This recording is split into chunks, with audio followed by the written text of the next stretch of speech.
Pero todavía no, yo te aviso cuando. Dale. Bueno. Primero que nada, bueno, feliz sábado, buenas tardes a todos. El tema que vamos a estudiar juntos en esta tarde es acerca de el pecado de Sodoma.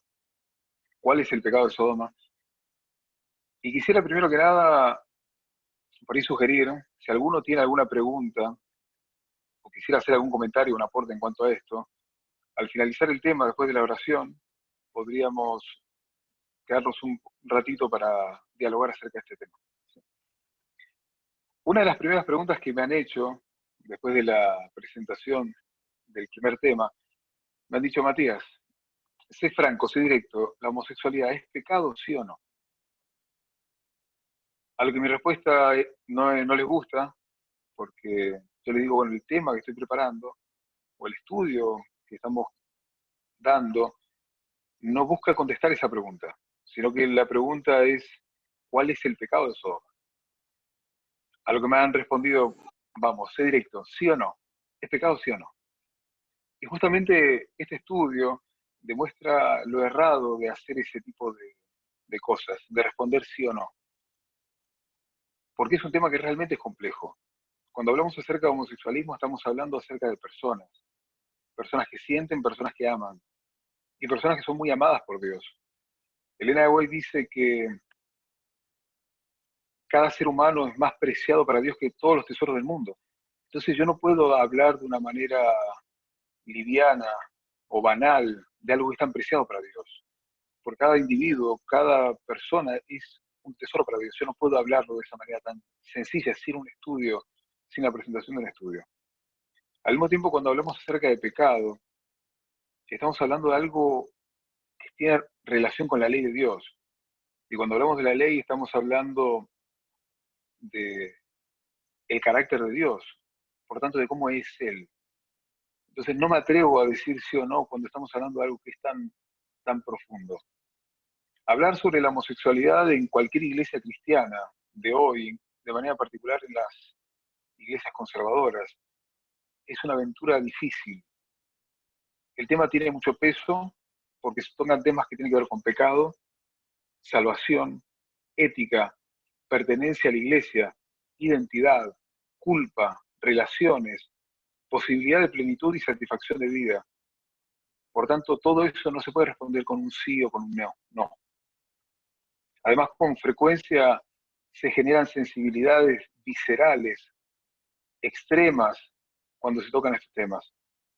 Pueden surgir diversas y severas divisiones y fuertes enemistades, tan pronto como se introduce el tema o se expresan algunas opiniones básicas, ni siquiera hablar de profundidad.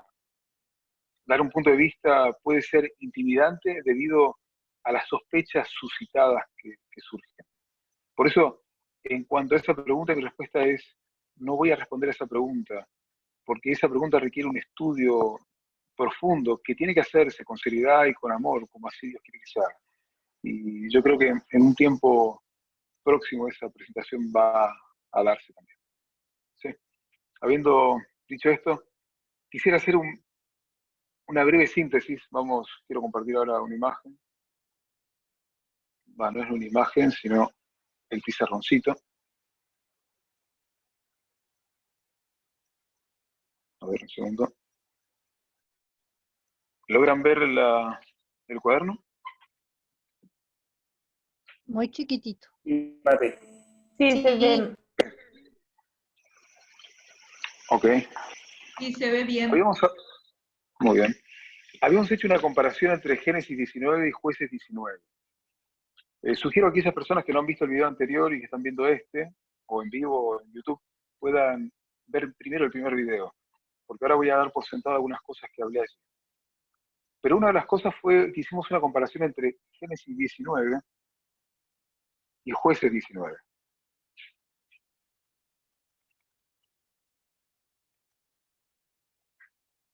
Es fácil recordar, es justo el mismo capítulo. Ahí hay historias que son similares y quisiera hacer una comparación entre ellas. Comparación y contraste, como para para recordar lo que hablamos la otra vez. Primero que nada, en Génesis 19, que es la historia de Lot, en Sodoma y Jueces 19, la historia de Levita y la concubina, en Génesis 19 encontramos una población masculina que toma una actitud de abuso, que son de Sodoma. ¿Sí? Por el otro lado, encontramos también una población masculina de Gaba. Gaba era la ciudad de Benjamín. Segundo punto, encontramos que en Génesis 19, estos hombres asaltan la casa de Lot. En esta otra historia, ellos también asaltan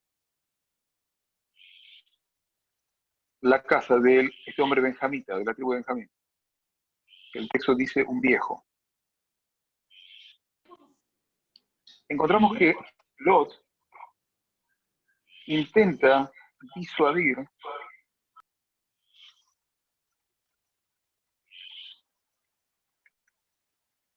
a la multitud, diciéndoles que eso que estaban haciendo era una actitud perversa. De la misma manera, este hombre intenta disuadir a la multitud con el mismo argumento. En el caso de Lot, él propone sacar a su hija virgen,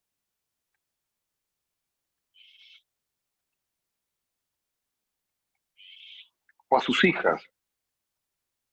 En el caso de Jueces 19, este hombre propone sacar también a su hija y dar el detalle que dice que es virgen, y también a la concubina. La concubina no de él, sino la concubina del visitante. Tenemos que en el caso de la historia de Lot, los hombres insisten. Y en este caso también encontramos que los hombres insisten. Ahora es donde la historia cambia, porque en esta historia encontramos que aparecen los ángeles, toman a Lot. En esta otra historia, Jueces 19, entregamos que no hay ángeles que toman, sino que el que toma es este hombre que entrega a la concubina.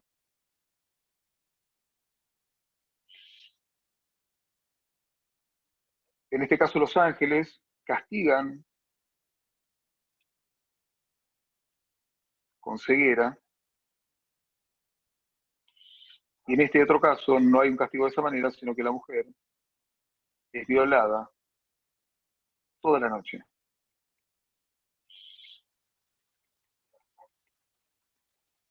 Acá tenemos un espacio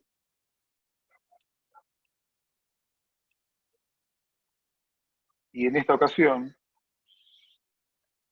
la mujer está muerta en la puerta, en el umbral de la puerta. La historia en este caso termina con Sodoma, que es destruida.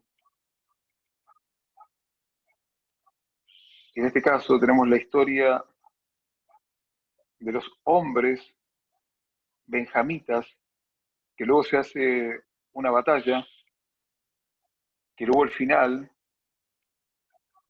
son casi extintos. Casi la tribu de Benjamín desaparece. Prácticamente no quedaron hombres en aquella tribu. ¿Sí? Entonces, ¿por qué nos sirve hacer esta comparación y este contraste? Porque en esta historia encontramos que la única diferencia entre un caso y el otro es que en una aparecieron ángeles y en los otros no. Pero si no hubieran estado los ángeles, lo que hubieran hecho es lo mismo que hicieron con esta mujer. Entonces, Cuando leemos la historia de Jueces 19, nadie que mira esa historia dice el pecado de los benjamitas fue la heterosexualidad. Nadie dice eso. Claramente cualquiera que mira eso diría, no, el pecado es que una multitud de hombres abusaron sexualmente de una mujer. Sin embargo, vamos a la otra historia de Génesis 19, que es exactamente la misma estructura, y la gente suele decir, o la tradición suele decir, el pecado es la homosexualidad. Cuando en realidad de ahí vemos que nuestra visión de la historia está sesgada por un preconcepto.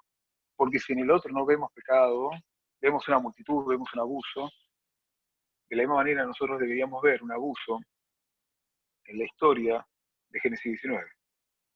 Estas dos historias no nos hablan de amor, tampoco nos hablan de necesariamente de lujuria, sino que se trata de violencia al servicio de la humillación. Es una mafia perversa que está animada no por la satisfacción de un deseo lascívico, sino por la demostración de poder y supremacía sobre los extraños, que se perciben como posibles enemigos. Porque vean que no era una cuestión de que ellos querían tener relaciones con gente, porque si no hubieran tenido relaciones entre ellos. Pero ellos estaban buscando a estos visitantes. Esto es la violación con el propósito de deshonrar y subyugar y dominar. Y ese es el problema de Sodoma. Voy a volver a repetir. La violación con el propósito de deshonrar, subyugar y dominar. Ese es el pecado de Sodoma. Agus. Matías.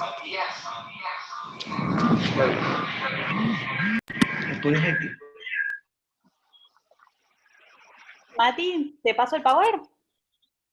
Mati, Sí, Adri.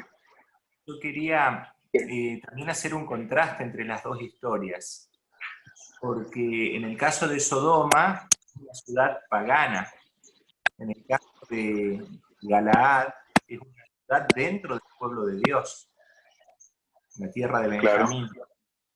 Y también Lot es del pueblo de Dios, el que protege. En otro caso, en la otra historia, la historia dice que era un extraño el que vivía en la ciudad benjamínita, no era uno del pueblo de Dios. No.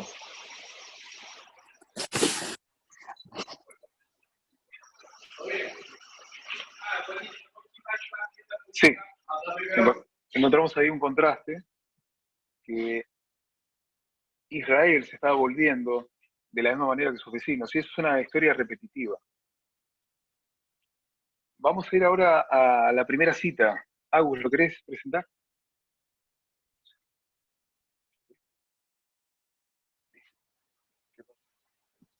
Mati? Génesis 19, 30 al 38. Sí. ¿Quieres que lo lea?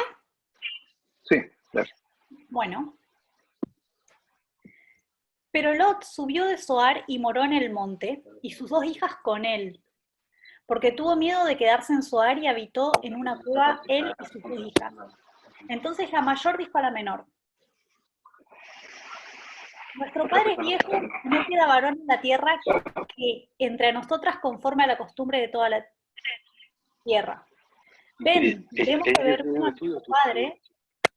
¿Hay alguien que tiene el micrófono abierto? Ahí está.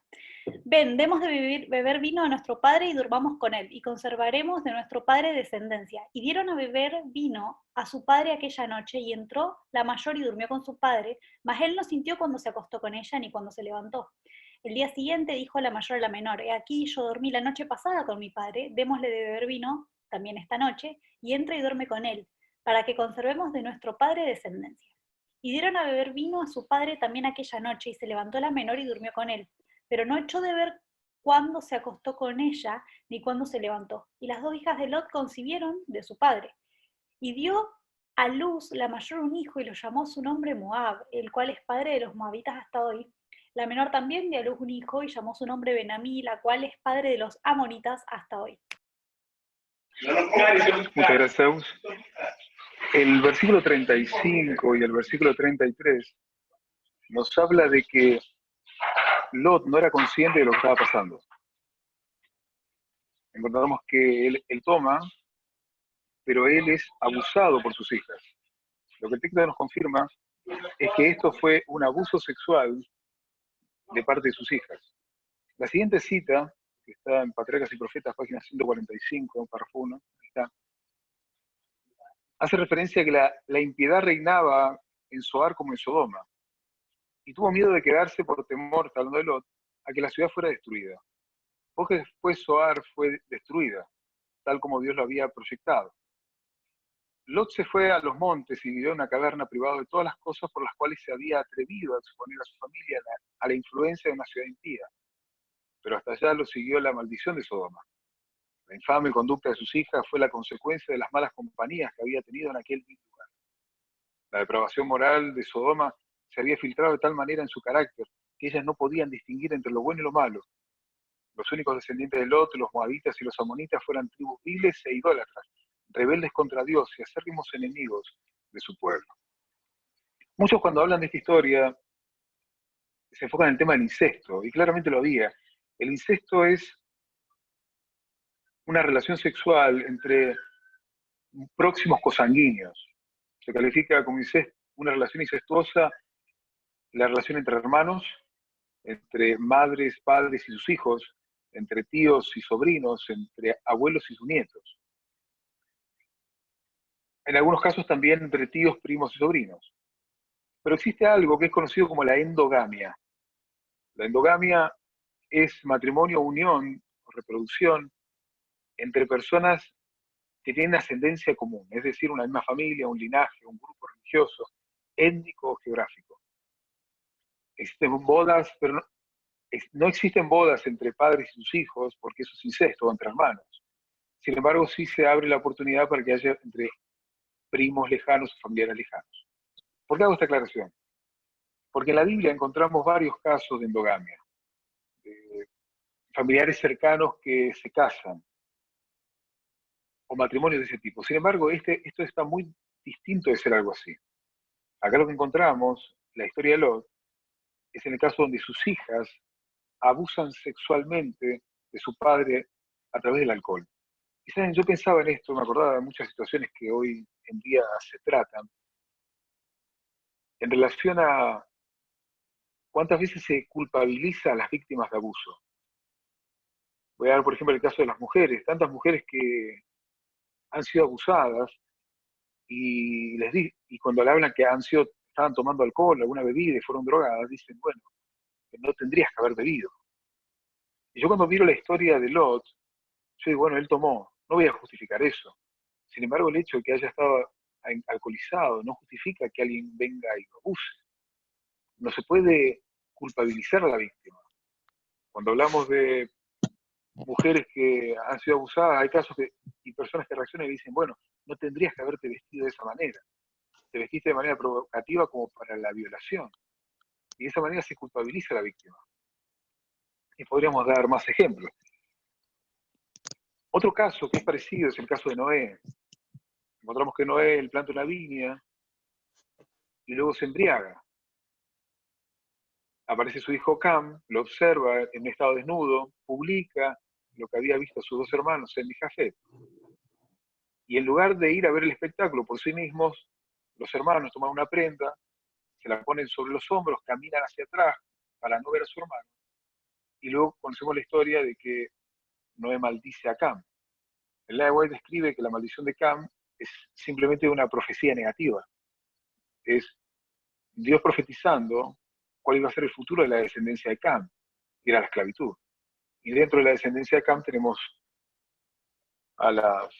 en este caso, Sodoma. El acto de Cam no era tener relación homosexual con su padre, sino que fue un acto de total desprecio hacia la dignidad y autoridad de su padre y que también era un profeta. No voy a hablar de la embriaguez de Noé, sino del acto de Cam, que es el derecho de interpretar un papel de un mirón y por lo tanto denigrar a su padre. Y esto mismo, pero una versión diferente, en otra estructura, pero la misma estructura en realidad, encontramos el caso de las hijas de Lot, donde el pecado es el abuso sexual sobre su padre, aprovechando lo que es el alcohol. Entonces, cuando hablamos del fruto de Sodoma, encontramos que el fruto sigue siendo el abuso.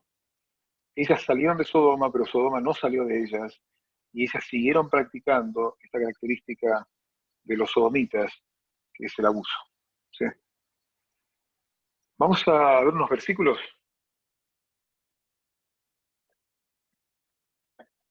Recién leímos que los amonitas y moabitas son los descendientes de Lot.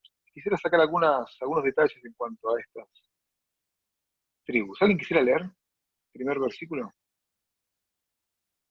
Yo leo. Entonces Salomón hizo construir un gran edificio para Quemos, la abominación de Moab, en la montaña que hay frente a Jerusalén, y Milcom, la abominación de los hijos de Amón. Hay otra versión que ve de Milcom, usa la expresión Moloch, y es más conocido como Moloch. Entonces tenemos ahí los dioses de los moabitas y de los amonitas. Caro, ¿querés seguir leyendo? Sí. Y no des hijo tuyo para ofrecerlo por fuego Moloch. No contamines así el nombre de tu Dios. Yo, Jehová. Levítico 22. Dirás asimismo a los hijos de Israel: cualquier varón de los hijos de Israel o de los extranjeros que moran en Israel que ofreciere alguno de sus hijos a Moloch, de seguro morirá. El pueblo de la tierra lo apedreará. Muy bien, muchas gracias. Encontramos una característica en común que tienen aquí tanto los amonitas como los moabitas, que es el sacrificio, en este caso los niños. Siempre hay alguien que es sacrificado. Si el débil es sacrificado por un motivo egoísta de la persona que sacrifica. En la religión de los moabitas, ellos eran politeístas, su principal dios, como ahí menciona, era Quemos, pero también adoraban a Baal Peor, que era una diosa de la fertilidad y del amor. A esta diosa se le ofrendaba colocando vasijas en forma de una cruz cristiana, no estaba el cristianismo ahí, pero era una forma de una cruz cristiana, donde se prendía fuego por dentro. Y durante la noche en el monte Hermón, probablemente las mujeres, madres, se formaban frente a la cruz, ya eran varias cruces, y dejaban caer a un bebé suyo, recién nacido, en la parte central superior de la cruz, hasta que el niño se incinerase completamente. Seguía la otra madre con su hijo, y volvía a hacer lo mismo. Tiraba a su hijo hasta que se incinerase, y luego venía el otro. Se han encontrado estatuillas con esta característica. Entonces, aquí encontramos que se repite esta idea de abuso hasta los descendientes de los sodomitas, que son, o descendientes de Lot, que son los moabitas y los amonitas. Siguiente versículo, Jeremías capítulo 7, versículo 30 al 34. No vamos a leerlo todo, pero el texto está hablando acerca de Judá, de los hijos de Judá, versículo 31, y han edificado los lugares altos de Tofet, que está en el valle del hijo de Hinnom, para quemar al fuego a sus hijos y a sus hijas, cosa que no les mandé ni subió a mi corazón. Y luego al final les habla y dice que por consecuencia de esto, la tierra será desolada. Entonces aquí podemos hacer una comparación y contraste, nos resulta fácil hacerlo, porque ahí está dando varios ejemplos. Primero, Sodoma. Sodoma fue una ciudad, Gomorra y la ciudad que están vecinas, fueron ciudades, Sodoma fue una ciudad que sometió a otros. Por consecuencia fue destruida. Luego los moabitas y los amonitas se caracterizaron por lo mismo y fueron destruidos. Y ahora viene Judá y que también hace lo mismo. Entonces, por consecuencia, ellos deberían saber que si ellos tienen la misma actitud, la consecuencia, el resultado sería el mismo, y es que serían destruidos. Y así fue como sucedió. La tierra quedó desolada. Por la invasión de Babilonia fueron destruidos. ¿Sí? ¿Algún comentario? ¿Alguien tiene alguna pregunta? ¿Queda claro? Yo sí tengo un comentario. Sí. Ese culto a Moloch con el sacrificio de los niños es un abuso de adultos a menores. ¿A eso te refieres? Claro. Me refiero que ellos están sometiendo al más débil para un beneficio para el más fuerte. Sí. Y al mismo tiempo sostienen un culto idolátrico. pero sí, eso es lo que sugiero. Okay. Y estoy solamente hablando de la cuestión religiosa. Pues sí, hay mucho más aspecto moral, por ejemplo. Sí. O el social. Seguramente podríamos tocar la cuestión social. Simplemente quería tocarlo, algunos detalles nada más, para mencionar que ellos también fueron destruidos y que Judá tomó de la tradición, tomó de la cultura religiosa de estos pueblos, y esa fue la razón por la cual después terminaron siendo destruidos. Salomón se casa con un montón de mujeres, hace estos templos a Moloch, a Quemos, y esa cultura de sacrificios termina entrando en los reyes, en la cultura, hasta que llenan la copa y son destruidos. ¿Sí? Ok, gracias.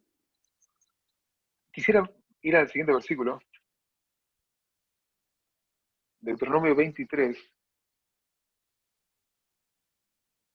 17 y 18. ¿Alguien quiere leer? Leo. No haya ramera de entre las hijas de Israel, ni haya sodomita de entre los hijos de Israel. No traerás la paga de una ramera, ni el precio de un perro a la casa de Jehová tu Dios por ningún voto, porque abominación es a Jehová tu Dios tanto lo uno como lo otro. Muy bien, quisiera explicar este texto. Voy a poner voy a poner ahora la imagen. No es la imagen, es esto. ¿Ven la hoja? No, ¿O no. Todavía no, Mati. Intenta de vuelta. Ponelo a compartir ahora. A ver.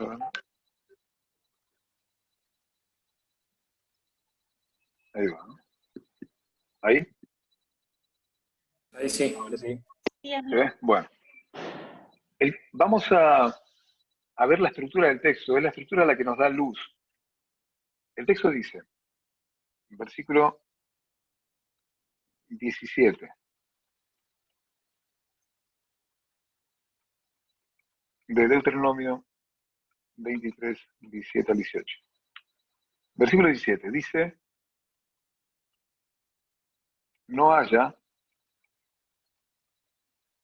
ramera ni haya sodomita. ¿Sí? No me quedó espacio, pero podría poner juicio después de sodomita. Entre los hijos de Israel. Luego, versículo 18, yo quiero sugerir que acá hay una repetición en inflación. Dice, no traerás la paga, o sea, no pagarás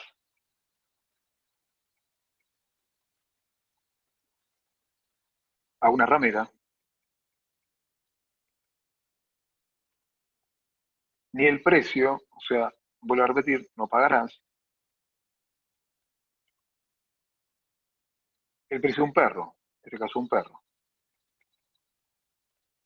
¿Sí? A la casa de Jehová tu Dios por ningún voto y sigue. Entonces, yo quisiera sugerir que hay una repetición y ampliación aquí. Entonces, claramente acá habla de ramera, pero acá está hablando de un perro. No está diciendo que no hay que comprar un cachorro. Claramente no habla de eso. ¿Cómo yo sé que no está hablando de un cachorro común? Porque al comparar y contrastar está comparando al perro con el sodomita. Entonces, la palabra perro que se utiliza ahí es la misma palabra que se encuentra en H6945. Ah, no, no es esta es otra.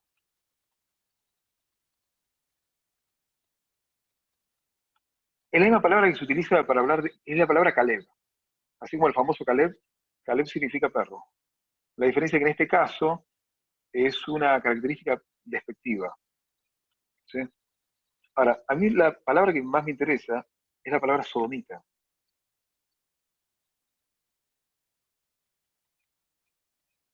Porque encontramos que la palabra sodomita que aparece acá es la palabra Kadesh.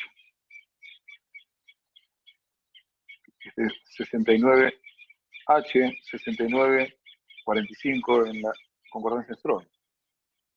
Esta palabra es la que se utiliza como Kadosh también, en otras versiones, que, por ejemplo, En Levítico 27 dice, Dios declara, santificaos pues y sed santos porque yo Jehová vuestro Dios soy. Y la palabra santificados es la palabra kadosh, que es lo mismo, que significa ser santo, consagrado, dedicado para algo especial.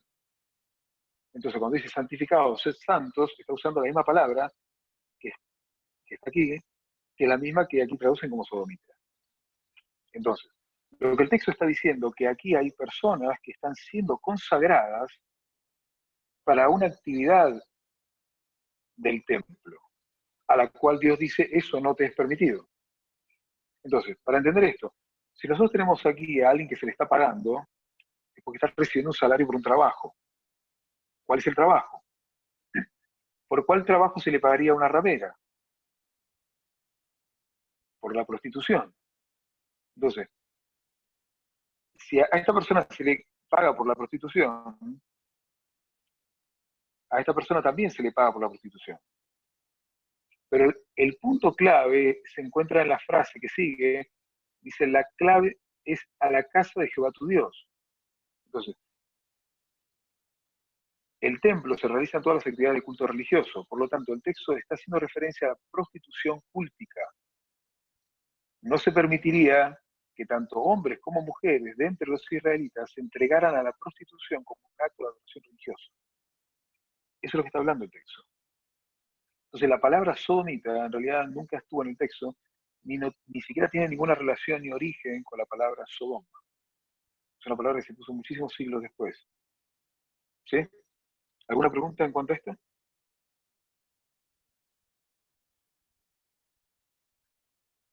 ¿Y cómo llegó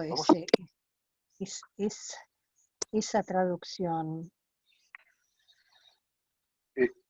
Toda traducción es una interpretación. Y vamos a ver que esta no es la única. Vamos a ver varios textos que se repite lo mismo. Es ir a la historia a través de una visión personal. Entonces, si para mí el pecado de Sodoma es la homosexualidad, cada vez que yo veo algo parecido a eso, digo sodomita. No yo. Se usa esa expresión. También la palabra santuario que aparece en Daniel 8 es Kodesh, es parecida a esa. Claro, porque está hablando del lugar santo. Claro, Kadosh, pero lugar santo, lugar. ese santuario, ahora yo no estoy seguro, pero sí, Sí, a mí también me sonaba. Es santuario del santuario celestial.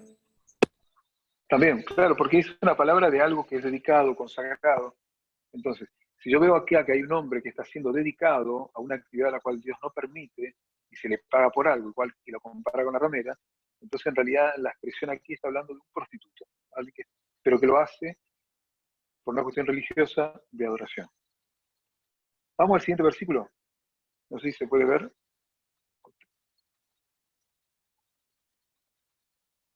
Ahí está, Mati. ¿Cuál es Primera de Reyes? ¿Quieres que lea? Sí, el versículo 24. Ok, el 24 nomás. Hubo también sodomitas en la tierra e hicieron conforme a todas las abominaciones de las naciones que Jehová había echado delante de los hijos de Israel. ¿Por qué hago leer ese texto? Porque siempre cuando se tocan estos temas, se agarran estos versículos así, sacados fuera de contexto, aislados para decir lo mismo. Ahora, cuando leemos un poco el contexto, versículo 22, dice Judá hizo lo malo ante los ojos de Jehová y le enojaron más que todo lo que sus padres habían hecho en sus pecados que cometieron. Porque ellos también se edificaron lugares altos, estatuas, imágenes de acera, en todo collado alto y debajo de todo árbol frondoso. Hubo también sodomitas en la tierra e hicieron conforme a todas las abominaciones de las naciones. Entonces, el contexto de la palabra sodomita está en un contexto de adoración, de edificación de altares, de cultos, de imágenes, de árboles frondosos. Y la palabra sodomita que así se presenta es la misma que se presenta aquí. Cádiz, que está hablando de algo separado, consagrado, dedicado a un uso especial. Por tanto, aquí el texto vuelve a hacer referencia a un culto idolátrico, a la dedicación masculina de la prostitución idolátrica. que eso había entrado dentro del pueblo de Dios. Vamos al siguiente versículo.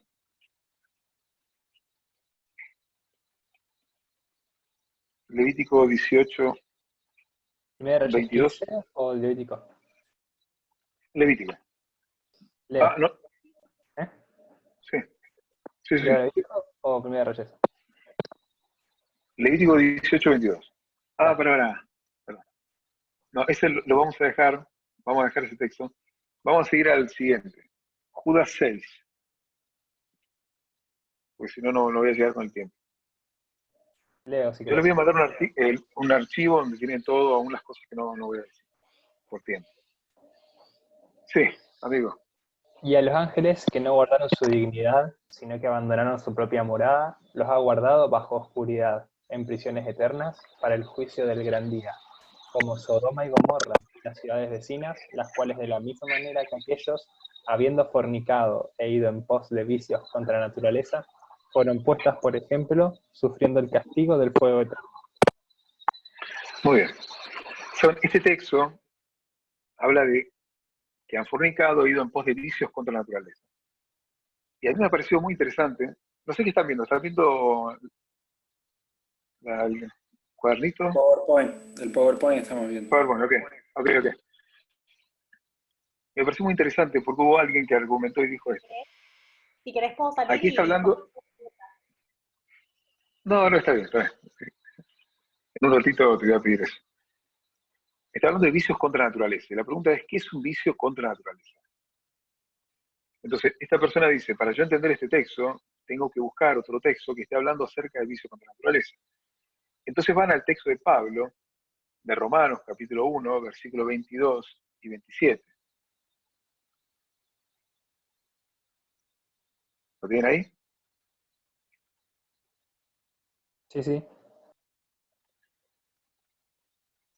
Dice, profesando ser sabios, se hicieron necios y cambiaron la gloria de Dios incorruptible en semejanza de imagen de hombre corruptible, de aves, cuadrúpedos, de reptiles, por lo cual también Dios los entregó a la inmundicia de las concupiscencias de su corazón, de modo que deshonraron entre sí sus propios cuerpos, ya que cambiaron la verdad de Dios por la mentira, honrando y dando culto a las criaturas antes que al Creador, el cual es bendito por los siglos. Amén. Por esto Dios los entregó a pasiones vergonzosas, pues aún sus mujeres cambiaron el uso natural porque el que es contra la naturaleza, y acá es la expresión contra la naturaleza, de igual modo también los hombres, dejando el uso natural de la mujer, se encendieron en su lascivia unos con otros, cometiendo hechos vergonzosos, hombres con hombres, recibiendo en sí mismo la retribución debida a su extravío.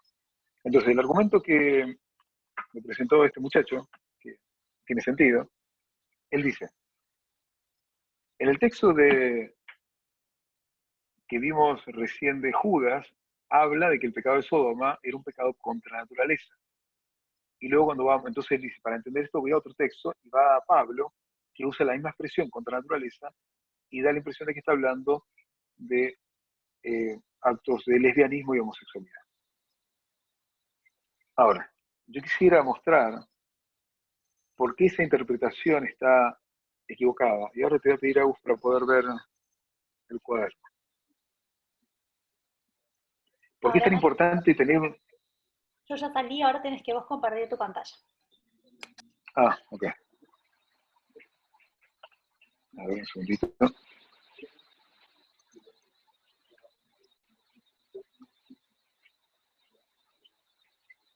¿Ahí se ve? Sí. ¿Se ve bien? Ahora sí. Sí. Muy bien. Es muy importante que podamos tener la metodología de estudio para poder interpretar bien el texto. Y voy a mostrar un detalle interesante acá. Cuando vamos a Judas, tenemos que entender que él lo escribió en un contexto. Y todo texto está en un contexto. Entonces nosotros tenemos que entender el contexto literario en el cual fue escrito y la estructura en la cual el autor va a escribir. Entonces, vamos a borrar esto. Vamos a ir a Judas. Judas 6 y 7. Versículo 6 dice, habla de ángeles claramente está hablando de ángeles caídos, y dice, no guardaron su dignidad, y hago una aclaración antes que alguien diga algo en cuanto a este texto. Yo no voy a explicar nada de este versículo, porque lo uso simplemente para hacer una estructura para mencionar el 7. Luego repite y amplía qué es no guardaron su dignidad, también aclara de abandonaron su propia morada.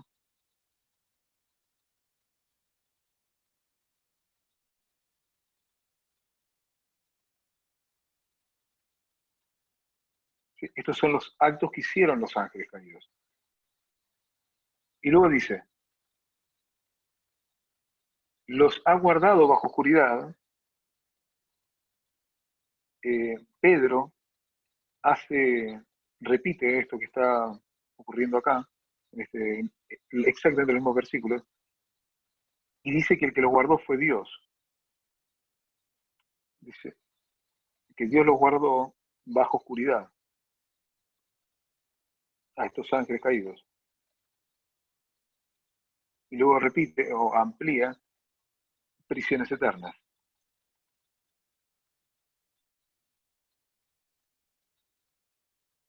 Preparándolas para el juicio del gran día. Ya. Ahora, sí. Versículo número 7. Ahora dice, ¿cómo Sodoma y Gomorra? Entonces, ¿qué está comparando? Está comparando a Sodoma y Gomorra con los ángeles.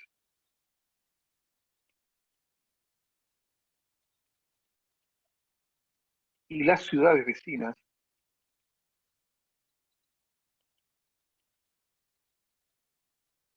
Y ahora comienza a hablar las características de cuál fue lo que ellos hicieron. Ellos fornicaron.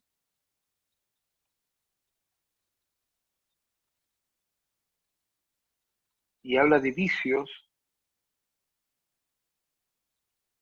contra la naturaleza. ¿Sí? Y de la misma manera, como acá dice, fueron por Dios guardados bajo oscuridad, prisiones eternas, acá dice, fueron puestos, por ejemplo,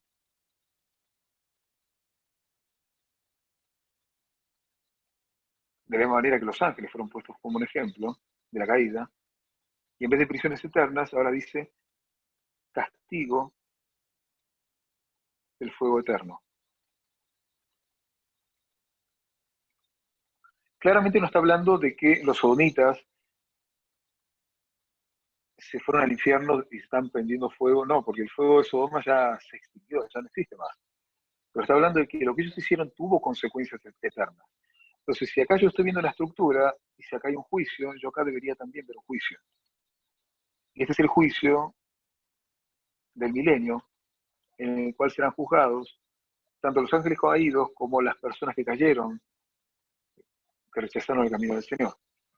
Entonces, ¿por qué es importante ver esto? Porque para yo entender el texto, yo tengo que ver la estructura que el texto, que el autor me está presentando. Y acá el autor me está llevando a mí a un solo lugar, a ver la historia de Sodoma. Luego hay un tercer ejemplo, si pueden seguir buscando, lo pueden hacer ustedes. Él hace también de nuevo una misma estructura. Pero si yo quiero entender esto, tengo que ir a la historia de Génesis 19. No puedo ir a otro texto, tengo que ir a la historia de Génesis 19. Él me va a explicar qué significa fornicaron e vicios contra la naturaleza. Y cuando vamos a la historia de Génesis 19, lo que encontramos es que lo hubo contranatural, es que era un montón de hombres queriendo abusar de un par de hombres. Era un abuso sexual. Ahora, quiero ir al texto de Romanos, porque esta persona me dijo que la palabra vicio contra naturaleza, yo puedo ir a otro texto que tenga exactamente lo mismo. Y quiero sugerir que esa metodología de estudio tiene un nombre, se llama texto prueba. Hay muchísimas personas que utilizan esta metodología. ¿Qué significa? Significa que yo tengo un texto y no sé qué significa. Entonces agarro la misma palabra que se encuentra en cualquier otro texto, pero la misma, y por lo tanto me tiene que estar contestando esto que está acá. Sin embargo, hacer eso es absolutamente peligroso.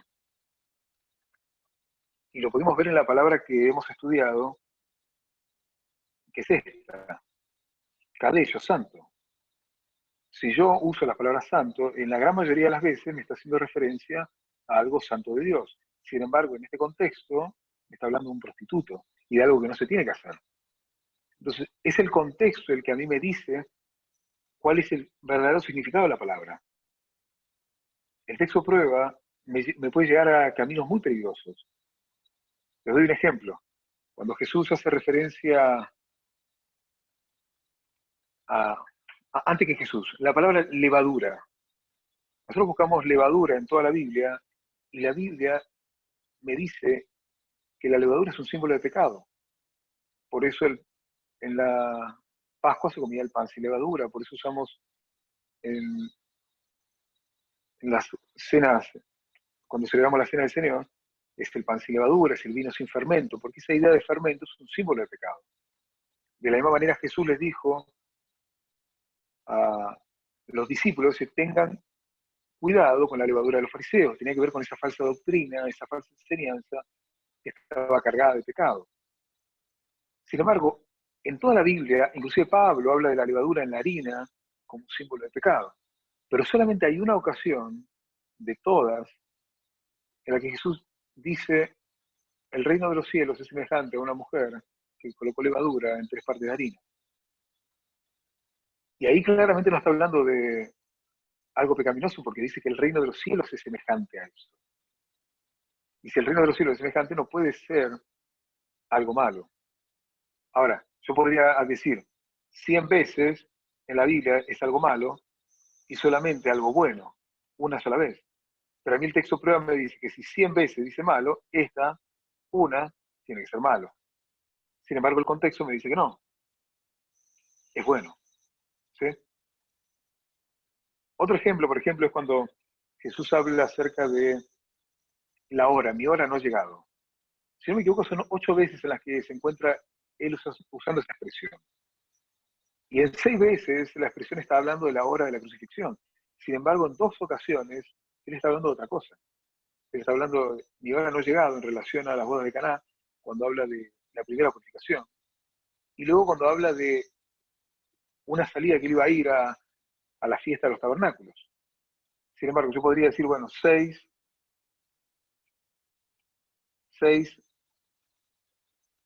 versus 2, bueno, hay más que me dicen que es la cruz, por lo tanto, estos tienen que ser la cruz. Y en realidad no, el contexto a mí es lo que me dice qué es lo que realmente está allí. Entonces, cuando yo voy al contexto de Romanos, capítulo 1, versículo 22 al 27, cuando habla de pecado contra la naturaleza, no lo voy a aclarar ahora por una cuestión de tiempo, pero primero que nada, gramaticalmente son palabras diferentes. Aunque en español se escriba contra la naturaleza, en griego son palabras distintas. Por tanto, ya inmediatamente, no solo el texto prueba no funciona, sino que inclusive las palabras son distintas. Por tanto, no puede estar hablando acerca de lo mismo. Cuando vamos al texto de Romanos, también podemos sumar en el contexto, está hablando de que glorificaron, es un acto de adoración. A ver el versículo. El texto está hablando, implícitamente. ¿Me escuchan ahí? ¿Se ve bien? No sé si se cortó. Sí, Mati, se escucha. Se escucha y se ve. Ok, gracias. Perfecto. Entonces, como decía, gracias. Es importante ubicar este pasaje en el enfoque general de Romanos 1, 16 al 32 en su conjunto, y no agarrar ese versículo aislado, que es una descripción de una evaluación teológica que hace Pablo sobre el estado moral de la humanidad, frente, en contraparte, a la justicia de Dios, que se revela dinámicamente a las personas de fe a través de la predicación del Evangelio. Y acá Pablo coloca la ira de Dios que se revela desde el cielo contra aquellos que reprimen justamente la verdad. Entonces, cuando nosotros vamos al texto, el Romanos 1 no está hablando de la homosexualidad, no es el tema de la homosexualidad. El tema es la idolatría, el tema es la adoración. Y en esos contextos nosotros podemos encontrar que había una práctica similar a la que se encontraba en los moabitas y amonitas, que es la de los hiérulos. Lo escribo acá. Hiérulos. Estos eran hombres o mujeres dedicados como esclavos al culto de los dioses. Por ejemplo, en Corinto, que Corinto también habla de este tema, había una multitud de estos hiérulos. Habían dos clases, uno que consistía en esclavos propiamente dichos, esclavos que trabajaban para el templo, esclavos sexuales, que tenían hijos y sus hijos también seguían siendo esclavos, y otros que se ofrecían como esclavos voluntarios y lo que ganaban, el dinero que ganaban por la prostitución, se lo dedicaban a los dioses. Entonces, ninguno de los dos textos tiene comparación, ni el de Judas con el de Romanos puede unirse tan solo por esa frase. Son diferentes contextos literarios, la estructura literaria es diferente, los autores son diferentes y las palabras son diferentes. ¿Sí? ¿Alguna pregunta? Mati, ¿vos estás dibujando en la pizarra? Ahora no. Ah, bueno, porque sigo compartiendo el PowerPoint. Avísame. Ah, bueno. Dale, Ani. Estuve escribiendo, pero bueno, ya está. No sé qué se vio. Vamos a la siguiente cita. Yo tengo una pregunta. Sí. No me quedó claro. Porque está diciendo en el último versículo que el uso natural es... O sea, dejando de lado lo de que no hay conexión con esos dos versículos y con el pecado de Sodoma, pero dice que deja el uso natural de la mujer para estar hombres con hombres. A mí me da a entender que está hablando de homosexualidad. Como que no lo... Porque el sentido natural del texto me lleva a entender eso.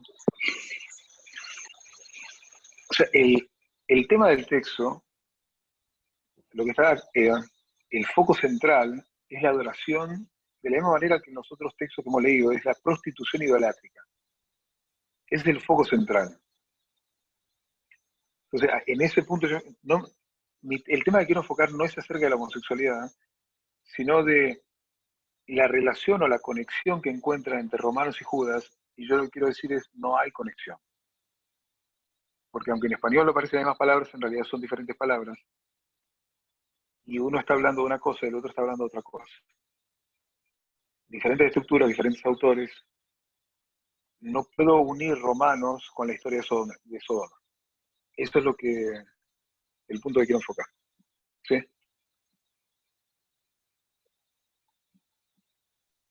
Ok. Seguimos. Última cita. Esta cita me llamó la atención porque Adri hizo un comentario ahí en el grupo. Él dijo, el pecado de Sodoma, ¿es uno o son varios? Y esta cita me parece interesante. Dice, el pecado prevaleció desde la caída, mientras que unos pocos han permanecido fieles a Dios. La gran mayoría ha corrompido sus caminos ante Él. La destrucción de Sodoma y Gomorra fue a causa de su gran maldad. Dieron rienda suelta a sus apetitos intemperantes, luego a sus pasiones corruptas, hasta que fueron tan rebajados y sus pecados fueron tan abominables que su copa de iniquidad estaba llena y fueron consumidos por el fuego del cielo. Vean que la cita nos habla de un proceso. Primero dan rienda suelta a los apetitos, luego a las pasiones corruptas. Estas pasiones corruptas se rebajan cada vez más hasta que se hacen tan abominables que la copa está llena. ¿Por qué es importante esto? Porque hay otras citas que hay personas que me han compartido, donde el Nehue describe que el pecado es estar ociosos. ¿Podemos volver al video? Que me vean a mí ahora. Ahí cerré, Mati, tenés que abrir vos de vuelta. No sé cómo hacer esto. Después, Mati, cuando pueda, me gustaría hacer un comentario cortito. Todavía no lo vemos. Comenta. No lo ven todavía. Bueno, ¿viste ahí en la parte de Romanos 1? Cuando dice lascivia. Sí. Cuando vas a la palabra es orexis. Y orexis significa apetito en griego. De ahí viene la palabra anorexia, sin apetito. Eso. ¿Y qué quieres decir con eso? Que la Biblia está traducida como lascivia, pero en realidad lo que dice es apetito. ¿Entonces?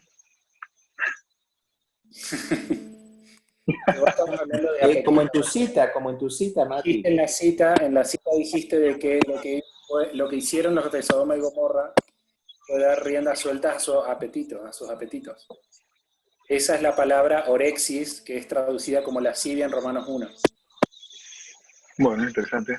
Muy bueno. Gracias. ¿Siguen sin verme? Te vemos a vos, pero no vemos tu pantalla. No sé si la querés compartir o está bien así. No, a mí nomás, ya terminamos con la pantalla. Entonces, aquí está hablando de un proceso. Hay algunas citas que mencionan que el pecado que los lleva a ellos habla de la embriaguez, habla de los vicios, también habla acerca de estar ociosos. Y yo quisiera sugerir que todos esos entran dentro de estas listas que se mencionan aquí. La primera característica es estar ociosos. El estar ociosos sin hacer nada nos lleva, debilita la mente y nos lleva a la gratificación de los apetitos. Y la gratificación de los apetitos es lo mismo que hablar de glotonería, embriaguez, de la intemperancia, del no dominio sobre los apetitos. Luego, por consecuencia de no tener intemperancia, vienen las pasiones corruptas, y esas son cada vez más rebajadas. Por lo tanto, las otras citas que menciona, tanto embriaguez como estar ocioso, como la glotonería, entran dentro de esta línea, de esta escala que se presenta aquí en este texto. Por lo tanto, quiero terminar con esta idea. Existe un proceso de degradación en Sodoma, que comienza con estar ocioso, luego la intemperancia, luego las pasiones corruptas, y esto se va rebajando cada vez más. Este es un proceso por el cual cualquier persona puede caer, cualquiera de nosotros podía llegar a caer en esto. Sin embargo, cuando hablamos del pecado de Sodoma, ya no estamos hablando del pecado de un grupo de personas, estamos hablando de una sociedad. Y hay otra cita de Elena White donde ella compara a la ciudad de Sodoma con una nación. Por tanto, también podemos estar hablando de un pecado de una nación. Y Jesús hace la comparación entre Sodoma con el mundo, con la condición del mundo como está. Entonces, cuando hablamos del pecado de Sodoma, no podemos hablar del pecado de un individuo, sino de un pecado comunitario, de una comunidad. Es una sociedad que es cruel, personas. Entonces, cuando hablamos de una sociedad, encontramos personas que son más crueles que otras. Hay personas que en Sodoma han actuado de manera directa sobre el abuso, que han sido partícipes agresivos de este abuso directo. Sin embargo, hay otras personas, que estoy seguro, que no fueron partícipes directos del abuso, pero sí fueron indiferentes al dolor de otros y no protegieron la causa del oprimido, ni del menos favorecido. Por lo tanto, Sodoma, vuelvo a repetir, es más que un pecado de un individuo o una característica en la que uno puede caer, sino que es un pecado colectivo. Es una sociedad que abusa, es una sociedad que destruye, que usurpa el derecho a la libertad de otros. Es la demostración de poder y supremacía sobre los extraños que se perciben como posibles enemigos. Y hoy vemos que se denomina posibles enemigos a extranjeros, se denomina posibles enemigos a homosexuales. Es la idea de subyugar con propósito de deshonrar y dominar. Esa característica es el pecado de Sodoma y es el pecado máximo al cual ellos llegaron. Todo el otro fue una escala que los llevó a esta condición, que es una condición de abuso. ¿Sí? Por eso también se dice que van en contra del uso natural, o sea, van en contra de la naturaleza, porque lo natural es que, o sea, cada persona nace con derechos, nace con derechos que son inalienables, se dice, o sea, son autoevidentes. Necesitas corroborarlos, ni nadie te los tiene que dar ni te los puede sacar. Entonces el simple hecho de que una persona quiera quitarte sus derechos es algo, o sea, es ir en contra de la naturaleza, es ir en contra de lo que es natural. Es no cumplir los 6 últimos mandamientos. Cualquier persona, por más que no sea cristiana, por más atea que sea, cumple los últimos 6 mandamientos. Es algo que forma parte de la naturaleza, es algo natural y normal. Tiene que pasar. Así es. Gracias, Emma. No tengo la cita ahí, después se la voy a pasar cuando le mande el archivo, pero dice así: los pecados de Sodoma se repiten en nuestros días, y la tierra es destruida y corrompida bajo sus habitantes. Pero la peor característica de divinidad de este día es una forma de piedad sin su poder. Entonces, encontramos que la característica de Sodoma es una característica de abuso, y también es una característica de aquellos que profesan piedad, pero que abusan a otros. De gente que profesa cristianismo, pero en realidad discrimina, que menosprecia, que se coloca en una posición por sobre encima de otros. Esa es la característica de iniquidad, la peor característica de iniquidad, que es una piedad sin poder. Como decía Emma, que Dios nos dé y podamos cumplir esos 6 mandamientos, que la manera de adorar a Dios es amando a los demás. Que eso es lo contrario a lo que es Sodoma. ¿Sí? Hacemos una oración y después nos quedamos unos minutitos. Si alguno quiere decir algo o hacer alguna pregunta, podemos hacer. ¿Sí? Vamos a orar. Querido buen Dios y Padre que estás en los cielos, gracias, Señor, por tu palabra. Gracias, Señor, porque en ellas tú nos muestras una visión clara del tiempo en el que vivimos, de la sociedad en la que nos movemos. Por eso pedimos, Señor, que nos ayudes a ser personas de valor, personas de honor, individuos que estén dispuestos a defender la verdad, defender la justicia, defender lo que es recto, defender a aquel que está sufriendo, amar, Señor, al necesitado y ser nosotros la bendición de aquel que necesita. Ser el consuelo de aquellas personas abusadas y ser, Señor, también frutos, mostrar, Señor, el fruto de la esperanza que hay en nosotros en ellos. Querido Señor, pedimos esto y lo rogamos porque realmente necesitamos que tú hagas ese cambio en nosotros para que el mundo pueda ver, pueda comparar y contrastar entre un mundo que abusa a hijos que aman. Pedimos esto, le agradecemos en el nombre de Jesús.